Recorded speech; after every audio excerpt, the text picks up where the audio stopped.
What's up, y'all? Welcome back to another episode. Today I'm going to show y'all how to successfully grow carrots. We're going to talk about everything that you need to know to successfully grow these and get a harvest. Let's jump into it. Now let's first start off talking about choosing the right variety. This is going to be key. And the carrot that I like to grow the most is the bolero. It's a fantastic storage carrot. And carrots are one of my favorite crops to grow, but they can be tough. And I'm going to show you all the tips that you need to know today to be successful growing these, so make sure you stick around to the end. Now, I used to use pelletized carrot seed.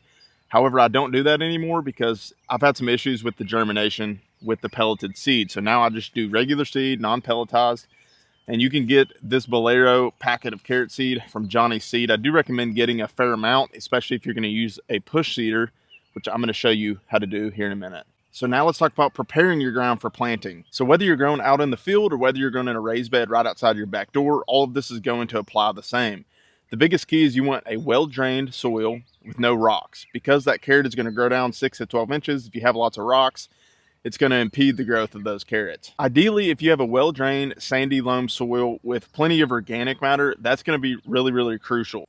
Now, these are some brand new beds that we have just started to establish here on our farm. And most of our soil is just really sandy. We don't have a lot of rocks. We do have some, as you can see here, so we kind of sift those out. But the great part about sand is it does drain incredibly well, but we don't have any organic matter. The organic matter is going to be what holds nutrients, also what holds water. Organic matter is incredibly crucial to the success of any crop, but especially carrots.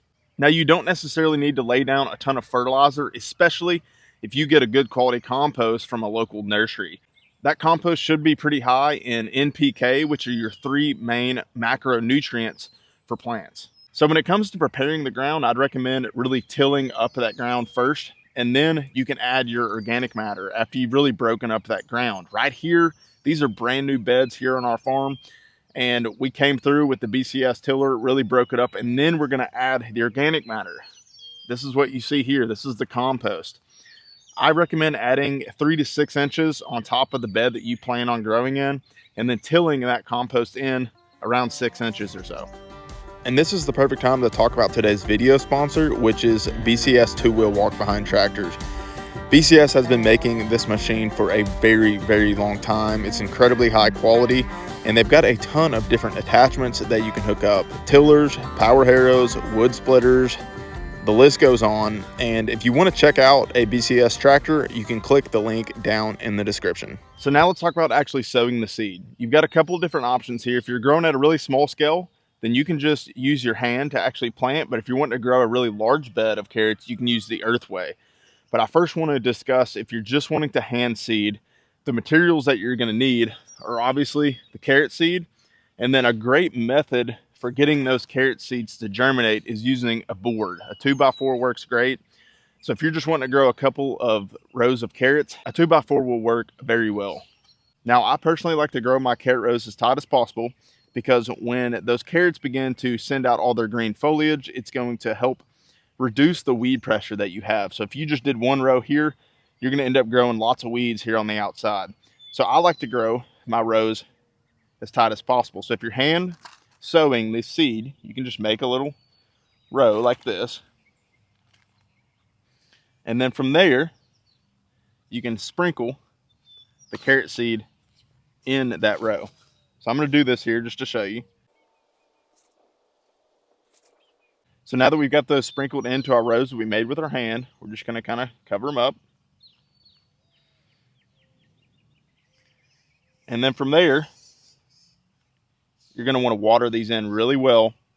Now, after you've watered those in real well, you can come along with a board and put that on top of your rows, or you can use a black silage tarp. I really love using a tarp, especially if you're doing this at scale, a lot bigger than this little section. The reason we want to do that is that's going to really help maintain moisture in the bed. Now, you can plant your carrot seed twice per year. We're growing here in Arkansas in Zone 7B, so we plant our carrots in mid-February, and that will equal out to about a June 1st harvest.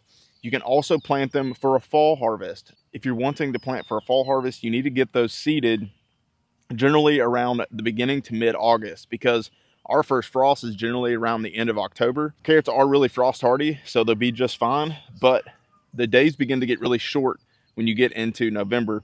And so we like to get those in the ground in that time frame, and then we'll be getting a harvest generally around the beginning of November. Now, the other method for planting, if you're wanting to do this at a larger scale, which we are, is using the Earthway seeder.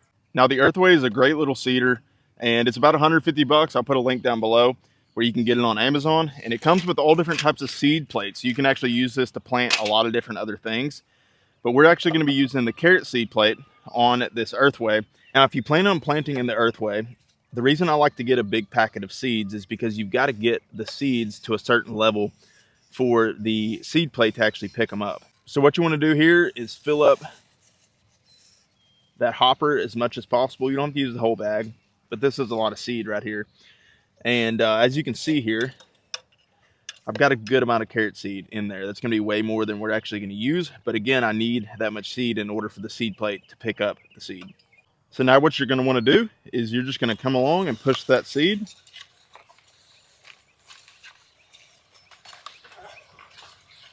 And we're going to go all the way down here.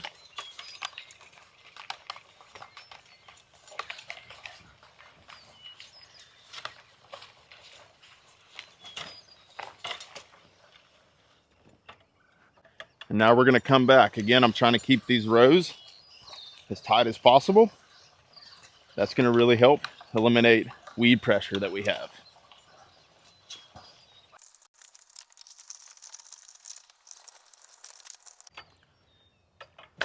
Now that we've got those planted, we're going to water them in really, really well with a water hose. After you've watered those in really well, you can either put your board down, or my favorite method, because we grow at scale, is using a silage tarp. Now, if you're planting these carrots in February, this silage tarp has two sides to it. One is white, one is black. So if you're planting in February, I actually like to use this tarp with the black side up because that's going to help absorb some heat and help those carrot seeds germinate.